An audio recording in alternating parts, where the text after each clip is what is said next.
ಭಾರತ ದೇಶ ಇತಿಹಾಸದಲ್ಲೇ ಕಂಡು ಕೇಳರಿಯಂತ ದೊಡ್ಡ ಒಂದು ಫ್ರಾಡ್ ಮೋಸ ಯಾವ ಮೀಡಿಯಾದವರು ಕ್ವಶನ್ ಮಾಡಂಗಿಲ್ಲ. ನಿಮಗೆ 7 ಕೋಟಿ ಕನ್ನಡಿಗರ ಧ್ವನಿ ನಾನು ಮಾತಾಡ್ತಾ ಇರೋದು. ಕೆಲವು ಮಾಧ್ಯಮದವ್ರಿಗೆ ಏನ್ ದೇವರಾಣೆಗೂ ಅವ್ರಿಗೆ ಆತ್ಮಸಾಕ್ಷಿ ಬಿಟ್ಬಿಟ್ಟಿದ್ದಾರೆ. ಅವ್ನು ಕೊಡ್ತಕ್ಕಂಥ ಅಷ್ಟು ಸ್ಟೇಟ್ಮೆಂಟ್ಗಳು 50 ಸಲ ಪ್ರಸಾರ ಮಾಡ್ತಾರೆ. ಸ್ಕ್ರಾಚ್ ಇಂದ ಎದ್ದು ಬರ್ಬೇಕು. ಅದು ಅಬ್ದುಲ್ ಕಲಾಂ ಮಾಡಿದ್ದು. ನಿಮ್ಮ ವಾಜಪೇಯಿ ಗ್ರೇಟ್, ನಿಮ್ Nitin Gadkari great. I accept them. ವೀಕ್ಷಕರೇ, ಎಲ್ರಿಗೂ ನಮಸ್ಕಾರ. ನಾನು ನಿಮ್ಮ HD ಪ್ರಖ್ಯಾತ್ ಗೌಡ, ಕಾನೂನು ಸಲಹೆಗಾರ ಹಾಗೂ ಸಾಮಾಜಿಕ ಹೋರಾಟಗಾರ. ಎಲ್ಲರೂ ಹೇಗಿದ್ದೀರಾ? ಕರ್ನಾಟಕದ 6.5-7 ಕೋಟಿ ಜನಕ್ಕೂ ಕೂಡ ನಾನು ನಮಸ್ಕಾರಗಳನ್ನು ಮಾಡ್ತಾ ಇದ್ದೀನಿ. ಏನ್ರಿ ನೀವು ಬಂದ ತಕ್ಷಣ ಟಿವಿ ಮಾಧ್ಯಮದವರು ಫೋಟೋ ಹೊಡ್ಕೊಳ್ಳೋದು, ವಿಡಿಯೋ ಮಾಡೋದು ಏನು? ಏನ್ ಕೊಡ್ತಾ ಇದ್ದೀರಾ ನೀವು? JP ನಡ್ಡಾ ಎಲ್ಲ ಹೋಗಿದೆ. ಹೆಡ್ಡನ ಮಗನ ನಡ್ಡಾ, ನೀನ್ ಯಾರಯ್ಯ? ನೀನ್ ಕರ್ನಾಟಕಕ್ಕೆ ನಡ್ಡಾ, JP ನಡ್ಡಾ ಅಂತವ್ರನ್ನ ಕರ್ಕೊಂಡ್ಬರ್ತಾರೆ. ಯಾವಾಗ ಇಲ್ಲಿ ಬರುತ್ತಲ್ಲ, ಇಲ್ಲಿ ಸಮಸ್ಯೆಗಳಿದ್ದಾಗ, ಇಲ್ಲಿ ಕೆಲಸಗಳು ಆಗದೆ ಇದ್ದಾಗ ಹೋರಾಟ ಮಾಡಕ್ಕೆ ಅದಕ್ಕಲ್ಲ ಇಲ್ಲಿ ಅವ್ರ ಅಪ್ಪನ ಹತ್ರ ಮಾತಾಡಿ ಆ ಸಾವನ್ನ ಓಟನ್ನಾಗಿ ಪರಿವರ್ತನೆ ಮಾಡೋ ಕಾರಣಕ್ಕೆ ನಡ್ಡಾ ಅಲ್ಲಿಂದ ಬರ್ತಾನೆ. ಎಲ್ಲಿ? ಡೆಲ್ಲಿಯಿಂದ ಬರ್ತಾನೆ. ಏನ್ 4 ಕೊಂಬಿದ್ಯಾ ನಡ್ಡನ್ಗೆ? ಯಾರು Nadda? Who is the Nadda? ಅವನು ಬಂದು ಇಲ್ಲಿ ಪೊಲೀಸವ್ರಿಗೆ ಆರ್ಡರ್ ಮಾಡ್ಬೇಕಾ? ಇಲ್ಲಾಂದ್ರೆ ಇಲ್ಲಿ ಪೊಲೀಸ್ ವ್ಯವಸ್ಥೆ ಇಲ್ವಾ? ಎಷ್ಟಾಗಿದೆ ಕ್ರೈಮ್ಸ್ಗಳು? ಸಿದ್ದರಾಮಯ್ಯ ಚೀಫ್ ಮಿನಿಸ್ಟರ್ ಆಗೋದಕ್ಕಿಂತ ಮುಂಚೆ ಕರೆಕ್ಟಾಗಿ 4 ವರ್ಷಗಳು ಆಗಿರ್ತಕ್ಕಂಥ ಕ್ರೈಮ್ಗಳು 1500ಕ್ಕಿಂತ ಪ್ರತಿ ವರ್ಷ. ಅಂದರೆ ಈ ಥರದ ಕಮ್ಯುನಲ್ ಕ್ರೈಮ್ಗಳು ಅಂಕಿ ಅಂಶಗಳ ಆಧಾರ ಇಟ್ಕೊಂಡೇ ನಾನು ಮಾತಾಡ್ತಾ ಇದ್ದೀನಿ. ಅಂಕಿ ಅಂಶಗಳನ್ನ ಇಟ್ಕೊಂಡೇನೆ. ಒಂದು ಸಿಂಪಲ್ ಆಗಿ ಹೇಳ್ತೀನಿ ಕೇಳಿ. ದೇಶದ ಪ್ರಧಾನಮಂತ್ರಿಗೆ ಅವನ ಯೋಗ್ಯತೆಗೆ ತುಂಬ ಬೇಜಾರಾಗುತ್ತೆ. ಅವನ ಹೆಂಡ್ತಿನ ಸಾಕೋದಕ್ಕೆ ಯೋಗ್ಯತೆ ಇಲ್ದಿರೋನು ಈ ದೇಶದೊಬ್ಬ ಪ್ರಧಾನಮಂತ್ರಿ ಪಾಪ. Simple question for the Modi. Simple question. ಇಡೀ ಪ್ರಪಂಚದಲ್ಲಿರ್ತಕ್ಕಂಥ ಪ್ರಧಾನಿಗಳಿರ್ಬೋದು, ಪ್ರೆಸಿಡೆಂಟ್ಗಳಿರ್ಬೋದು, ಎಲ್ಲ ಕಡೆ ರಾಜಕೀಯ ಮಾಡ್ತಿದ್ದಾರೆ. Okay, accept it. 10 ವರ್ಷಗಳಿಂದ ಒಂದೇ ಒಂದು ಪ್ರೆಸ್ ಮೀಟ್ ಕರೆಯೋದಿಕ್ಕೆ ಯೋಗ್ಯತೆ ಇಲ್ದಿರೋರು ಈ ದೇಶದ ಪ್ರಧಾನಮಂತ್ರಿ ಆದ್ರೆ ಯಾವ ಮಟ್ಟಕ್ಕೆ ಈ ದೇಶ ಬರುತ್ತೆ ಅನ್ನೋದನ್ನ GDP ತೋರಿಸ್ತಾ ಇದೆ, ಹಣದುಬ್ಬರ ತೋರಿಸ್ತಾ ಇದೆ. ತುಂಬಾ ಡೀಪ್ ಆಗಿ ಹೋಗೋದಿಕ್ಕೆ ಇಷ್ಟಪಡೋದಿಲ್ಲ. ಏನಾಯ್ತು?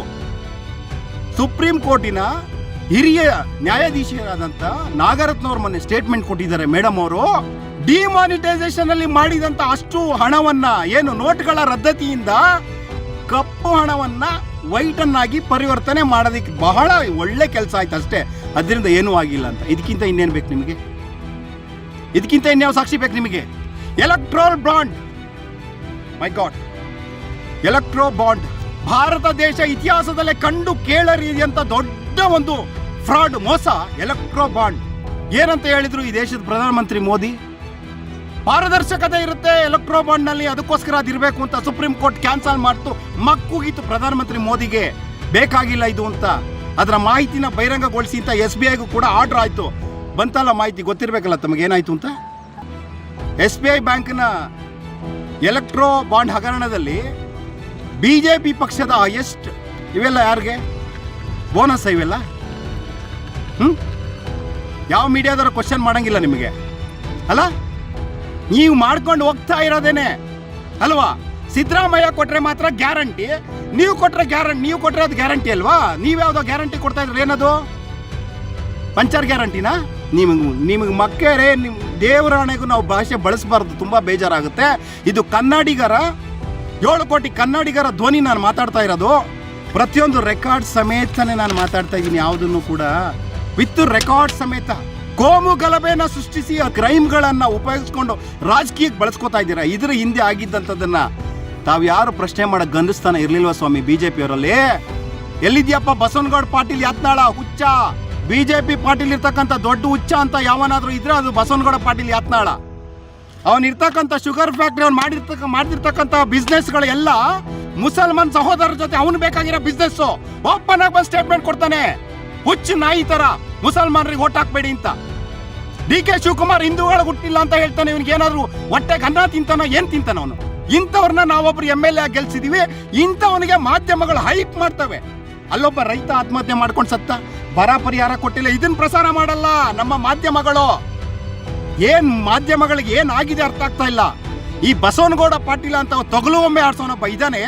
ಕೊಟ್ಟಿದ್ದ ಸ್ಟೇಟ್ಮೆಂಟ್ಗಳನ್ನ ಬೆಳಿಗ್ಗಿಂದ ರಾತ್ರಿ ತನಕ ಪ್ರಸಾರ ಹಾಕೊಂಡು ರುಬ್ಬು. ಕೊಡ್ತಿರ್ತಕ್ಕಂಥ ಡ್ಯಾಮೇಜ್ ಸ್ಟೇಟ್ಮೆಂಟ್ 40,000 ಕೋಟಿ ಹಗರಣ ಆಗಿದೆ ಅಂತ ಹೇಳ್ದ ನಾಚಿಕೆ ಆಗ್ಬೇಕು ಅವನ ಪಕ್ಷಕ್ಕೆ.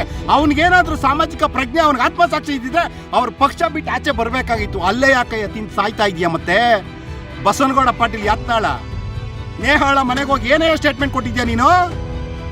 ಏನ್ ಸ್ಟೇಟ್ಮೆಂಟ್ ಕೊಡ್ತಾ ಇದ್ಯಾ? ಹುಷಾರಾಗಿರಿ ಹಿಂದೂಗಳು ಅಂದ್ರೆ ನಿನಗೆ ಯಾಕೆ ಬೇಕು ಮತ್ತೆ ಮುಸಲ್ಮಾನರ ಜೊತೆ ಬಿಸ್ನೆಸ್?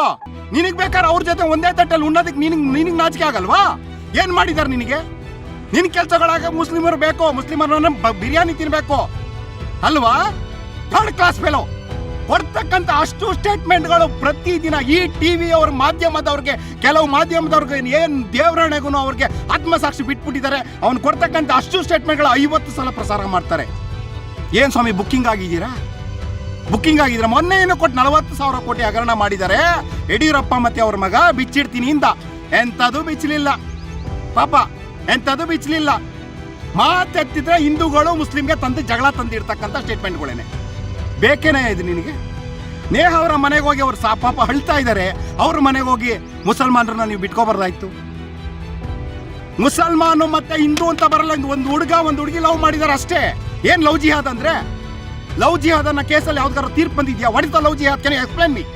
ಹುಬ್ಬಳ್ಳಿಯಲ್ಲಿ ನೇಹ ಮನೆಯಿಂದ ಆಚೆ ಬಂದು ಪಾಪ ವಿಜೇಂದ್ರ ಅವರು ಎಷ್ಟು ಕಷ್ಟಪಟ್ಟು ಪಾಪ ಸಾಮಾಜಿಕ ಸೇವೆಗಳನ್ನ ಮಾಡಿ ಬಿಜೆಪಿ ರಾಜ್ಯಾಧ್ಯಕ್ಷರಾಗಿದ್ದಾರೆ ಗೊತ್ತಲ್ಲ ಪಾಪ. ಬಡತನದಿಂದ ಬಂದಿರತಕ್ಕಂತ ಮನುಷ್ಯ ಪಾಪ. ಪ್ರತಿದಿನಕ್ಕೆ 2 ಶರ್ಟ್ಗಳು ಹೊಸ ಶರ್ಟ್ಗಳು ಬೇಕಂತ ವಿಜೇಂದ್ರನಿಗೆ. ಏನಕ್ಕಪ್ಪ? ನಿಮ್ ಯಡಿಯೂರಪ್ಪ ಮಾಡಿರ್ತಕ್ಕಂಥ 1000 ಕೋಟಿ ಆಸ್ತಿಗಳಿಗೆ ವಾರಸ್ದಾರ ಅವ್ರು ಮಾಡಿಟ್ಟಿರೋ ಕುರ್ಚಿ ಮೇಲೆ ಕುತ್ಕೊಂಡು ಮೆರೀತಾ ಇದ್ಯಾ? ನಿನಗೇನ ಗೊತ್ತು ಬಡವ್ರ ಕಷ್ಟ? ನನಗೆಲ್ಲ ಮುಂಚೆನೆ ಗೊತ್ತು. ಏನಾಗಿದೆ ರಾಜ್ಯದಲ್ಲಿ? ನಿಮ್ಮ ಅಪ್ಪನ ಮೇಲೆ ಪೋಕ್ಸೋ ಕೇಸಾದಾಗ ನೀನು ಕೇಳ್ತೇನಯ್ಯ? ನೀನು ಪೋಕ್ಸೋ ಕೇಸ್ ರಿಜಿಸ್ಟರ್ ಮಾಡಿದಾಗ ಬಾಲಕಿ ಪರವಾಗಿ ನಿಂತ್ಕೊಂಡ ನೀನು? ಯಾರನ್ನ ಹಾಳು ಮಾಡಬೇಕು, ಯಾರನ್ನ ಉದ್ಧಾರ ಮಾಡಬೇಕು, ಈ ದೇಶದಲ್ಲಿರೋ ದಲಿತರ ಪರ ಯಾರೂ ಇಲ್ಲ. ಮಣಿಪುರದಲ್ಲಿ ಆದಾಗ ಅತ್ಯಾಚಾರ, ಈ ದೇಶದ ನವದೆಹಲಿ ಹತ್ರ ರೈತರುಗಳು 350 ಜನ ಸತ್ತೋದ್ರು ಸ್ಟ್ರೈಕ್ ಮಾಡಿದಾಗ ಧ್ವನಿ ಎತ್ತದೇನೆ ನೀನು? ಬಿಜೆಪಿ ರಾಜ್ಯಾಧ್ಯಕ್ಷ. ಬೇರೆಯವ್ರಿಗಾದ್ರೆ ಕುಟುಂಬ ರಾಜಕಾರಣ ಅಲ್ಲ? ನಿನ್ ಸಹೋದರ MP, ನೀನ್ MLA, ನಿಮ್ ತಂದೆ ಮಾಜಿ ಮುಖ್ಯಮಂತ್ರಿ. ಶೋಭಾ ಕರಂದ್ಲಾಜೆ ಅವರ ಕಾರಿಗೆ ಒಬ್ಬ ಡಿಕ್ಕಿ ಹೊಡೆದು ಡೋರ್ಗೆ ಸತ್ತೋದ್ನಲ್ಲ, ಅವಾಗ ಎಲ್ಲೋಗಿದ್ದಪ್ಪ ವಿಜಯೇಂದ್ರ? ಯಾಕೆ ಈಗ ಎಲೆಕ್ಷನ್ ಇದೆ ಅಲ್ವಾ? ಪಾಪ ನೇಹ ಹಿಂದೂಗಳ ಹುಡುಗಿ ಅಲ್ವಾ? ಅದೇ ಮುಸಲ್ಮಾನರ ಹುಡುಗಿ, ಮುಸಲ್ಮಾನ ಹುಡುಗನಿಂದ ಸತ್ತೋಗಿ ನೀನ್ ಬರ್ತಾನೆ ಇರ್ಲಿಲ್ಲ. ಗಂಡಸ್ತನ ಬೇಕಣಯ್ಯ. ಇದ್ರು ಹುಲಿ ತರ ಇರೋದ್ ಕಲಿ. ಟಿವಿಯಲ್ಲಿ ದುಡ್ಡು ಕೊಟ್ಬಿಟ್ಟು ರಾಜಾ ಹುಲಿ ಅಂತ ಹಾಕ್ಸ್ಕೊಳಕ್ಕೆ ದುಡ್ಡು ಕೊಡ್ತಿರಲ್ಲ, ಒಂದ್ಸಲ ಹಾಕಕ್ಕೆ 50,000 ರೂಪಾಯಿನ. ಅದಲ್ಲ ಯೋಗ್ಯತೆಗಳು. ಸ್ಕ್ರಾಚ್ ಇಂದ ಎದ್ದು ಬರ್ಬೇಕು. ಅದು ಅಬ್ದುಲ್ ಕಲಾಂ ಮಾಡಿದ್ದು. ನಿಮ್ ವಾಜಪೇಯಿ ಗ್ರೇಟ್, ನಿಮ್ Nitin Gadkari great. I accept them, I respect them. ಯಾರು? ಬಿಜೆಪಿಯಲ್ಲಿ ನಾವು ಕಂಡಿರ್ತಕ್ಕಂಥ ಶ್ರೇಷ್ಠ ವಾಜಪೇಯಿ ಅವರಿಂದ ಇವತ್ತು ಈ ಬಿಜೆಪಿ ಪಕ್ಷ ಅನ್ನೋದು ಉಸಿರಾಡ್ತಾ ಇದೆ ಅಷ್ಟೇ ಕಂಡ್ರೆ. ನಿಮ್ಗೆ ಕರೆಕ್ಟಾಗಿ ತಿಳ್ಕೊಳ್ರಯ್ಯ. ಬಿಜೆಪಿ ಅನ್ನೋ ಪಕ್ಷ ಇವತ್ತು ಉಸಿರಾಡ್ತಿದೆ ಅಂದ್ರೆ ವಾಜಪೇಯಿ ಅವರು ಮಾಡಿದಂಥ ಡೆವಲಪ್ಮೆಂಟ್ಗಳು. ಅದರಿಂದ ಅವ್ರು ಹಾಕಿರೋ ಭಿಕ್ಷೆ ನಿಮ್ಮ ಜೀವನಗಳು.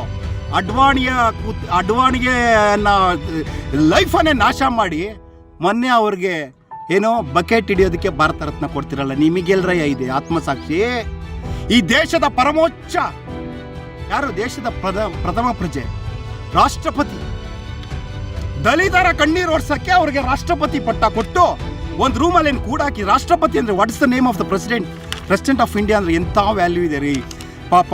ವ್ಯಾಲ್ಯೂಗೇನೆ ಡ್ಯಾಮೇಜ್ ಮಾಡಿದಂಥ ನರೇಂದ್ರ ಮೋದಿ ಅವ್ರನ್ನ ಸಂಸತ್ ಭವನದ ಉದ್ಘಾಟನೆಗೆ ಆಕೆ ದಲಿತಳು ಅನ್ನೋ ಕಾರಣಕ್ಕೆ ದ್ರೌಪದಿ ವರ್ಮಾ ಅವ್ರನ್ನ ಇನ್ವೈಟ್ ಮಾಡಲಿಲ್ಲ. ಇಡೀ ದೇಶದ ಹೆಣ್ಮಕ್ಳಿಗೆ ಮಾಡಿದಂಥ ದೊಡ್ಡ ಅವಮಾನ.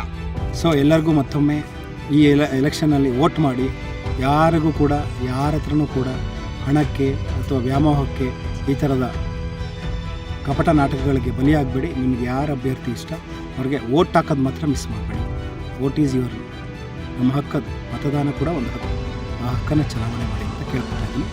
ನಾನು ನಿಮ್ಮ HD ಪ್ರಖ್ಯಾತ್ ಗೌಡ. ಸೊ ಕಾನೂನು ಸಲಹೆಗಾರ ಹಾಗೂ ಸಾಮಾಜಿಕ ಹೋರಾಟಗಾರ. ಸೊ ಪಬ್ಲಿಕ್ ವಾಯ್ಸ್ ವಾಹಿನಿಯಲ್ಲಿ ಈ ವಿಡಿಯೋವನ್ನು ತಾವು ನೋಡ್ಬೋದು. ಹಾಗೂ ಸೊ ಇನ್ಸ್ಟಾಗ್ರಾಮ್ನಲ್ಲೂ ಕೂಡ ನಿಮಗೆ ಜಸ್ಟ್ ಒಂದು ನಿಮಿಷದ ತುಣುಕು ಸಿಗ್ತದೆ. ಮತ್ತೊಮ್ಮೆ ನಿಮಗೆ ನಮಸ್ಕಾರ ಹೇಳ್ತಾ ಇದ್ದೀನಿ. ಜೈ ಹಿಂದ್, ಜೈ Karnataka. Thank you so much.